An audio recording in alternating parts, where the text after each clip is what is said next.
नमस्कार मित्रों, आज मैं लोक साहित्य पर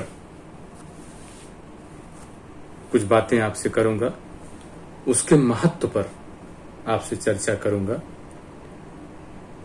क्यों लोक साहित्य इतना महत्वपूर्ण है, इस पर बात होनी चाहिए। क्यों उसका अध्ययन होना चाहिए, उसमें कौन से ऐसी चीजें हैं जो हमारे लिए जाननी समझनी आवश्यक है।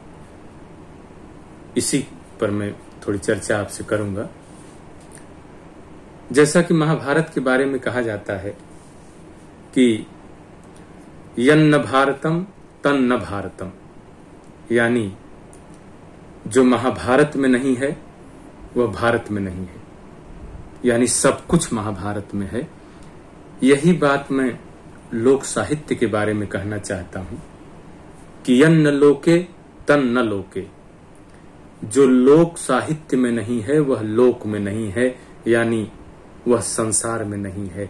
यानी लोक साहित्य में सब कुछ है। यह समग्रता का साहित्य है, सार्वभौमिकता का साहित्य है, समावेशी साहित्य है। और कई बार तो मुझे लगता है कि जो साहित्य है उसकी तुलना में भी लोक साहित्य का आयाम बृहत्तर है। साहित्य की फिर भी सीमा होती है कि उसको समझने के लिए कुछ प्रतिमान हैं, एक स्तर होना चाहिए उसकी समझदारी के लिए, किंतु लोक साहित्य के लिए ऐसा नहीं है। वह व्यापक जनमानस की भावनाओं को अपने भीतर समेटे हुए है। उनके हर्ष, विषाद, करुणा, शोक, उत्साह, उमंग, सब कुछ उसमें दर्ज है। यानी जीवन का कोई ऐसा पक्ष नहीं है जिसे लोक साहित्य अपने भीतर न समेटता हो। संपूर्णता का साहित्य है। इसी क्रम में मैं आपसे बातें करूंगा कि आखिर लोक साहित्य में वो कौन सी चीजें हैं जो उसे इतनी महत्वपूर्ण बनाती हैं। इस क्रम में मैंने देखा कि लोक साहित्य में जीवन का कोई ऐसा पक्ष नहीं है जिस पर विचार विमर्श न हुआ हो। हमारे जीवन के का जो आर्थिक पक्ष है, जो सामाजिक पक्ष है, जो सांस्कृतिक पक्ष है, जो रीति रिवाज है, उन सब पर बहुत गहन विचार विमर्श हुआ है। और इसी क्रम में हमने पाया कि जो हमारे भारतीय समाज में एक ऐसा दौर था जब इस समाज में बेटी के विवाह को लेकर तमाम तरह की चुनौतियां थीं, जिसमें एक बड़ी चुनौती दहेज की समस्या। और ये गीत में ये समस्या दर्ज है। ये गीत उसका समाजशास्त्री अध्ययन प्रस्तुत करता है कि आखिर इस दहेज की समस्या से कैसे निपटा जाए, क्या किया जाए। उसमें एक माता पिता बेबस और लाचार नजर आते हैं क्योंकि उनके पास दहेज नहीं है। और इसी दहेज से जुड़ी हुई समस्या जो पैदा होती है वो बेमेल विवाह है, जिसे बाद में साहित्य में भी प्रेमचंद वगैरह ने अपने उपन्यासों में दिखाया। उसे हमारा लोक साहित्य कितने पहले से दिखाता रहा है।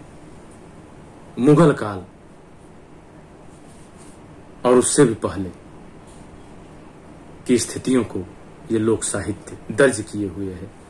इसी क्रम में आप देखें, मुझे कई ऐसे गीत मिले जिसमें ये संकट है कि क्या करें माता पिता, उनके पास दहेज नहीं है, बेटी के विवाह का संकट है, उसकी अवस्था हो रही है और माता पिता की चिंता निरंतर बढ़ रही है कि वो क्या करें।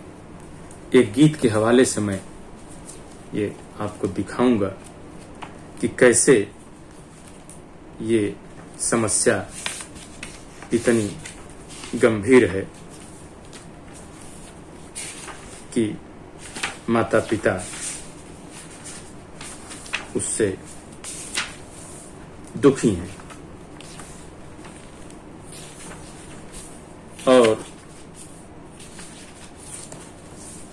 आप देखें कि पिता बेटी का वर खोजने के लिए जाता है और खोज के वो परेशान हो चुका है, लेकिन उसके बेटी की योग्य वर नहीं मिल रहा है। कहीं दिक्कत यह है कि लोग दहेज ज्यादा मांगते हैं और कहीं समस्या यह है कि वो उसकी बेटी के अनुकूल नहीं है वर, इसलिए उनकी चिंता निरंतर बढ़ रही है। आप देखें कि ये गीत क्या कहता है।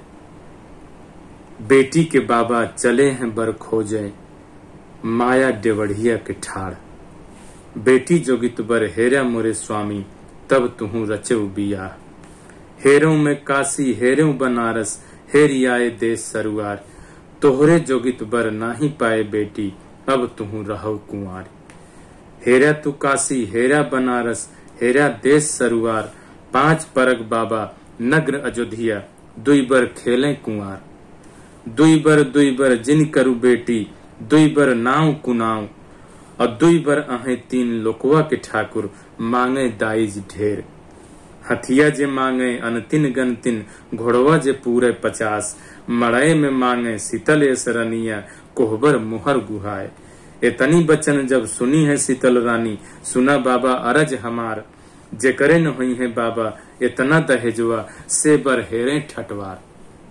कितना मार्मिक प्रश्न किया बेटी ने कि पिताजी अगर लोग इतना दहेज मांगते, सीता के माध्यम से इसमें यह प्रश्न उठाया गया है, मानो सीता के माध्यम से उन समस्त बेटियों का प्रश्न है, उस समाज की समस्त बेटियों का प्रश्न है समाज से कि पिताजी अगर इतना दहेज लोग मांग रहे हैं तो आखिर कैसे विवाह संभव। फिर तो कोई हरवार ठटवार के साथ ही विवाह करने के लिए माता पिता मजबूर होंगे और कोई दूसरा चारा दिखाई नहीं पड़ता है। ये बहुत ही गंभीर प्रश्न है। ये अपने भीतर उस समय के समाज की एक बड़ी समस्या को समेटे हुए है, जिसका समाज शास्त्रीय विवेचन और विश्लेषण अपेक्षित है और जिस पर बात होनी चाहिए। मैं इस दिशा में निरंतर सोचता रहता हूँ और कुछ कुछ बातें आपसे करता भी रहूंगा। आगे मैं फिर इसी तरह के किसी प्रश्न के साथ आपके सामने उपस्थित होऊंगा। तब तक के लिए नमस्कार।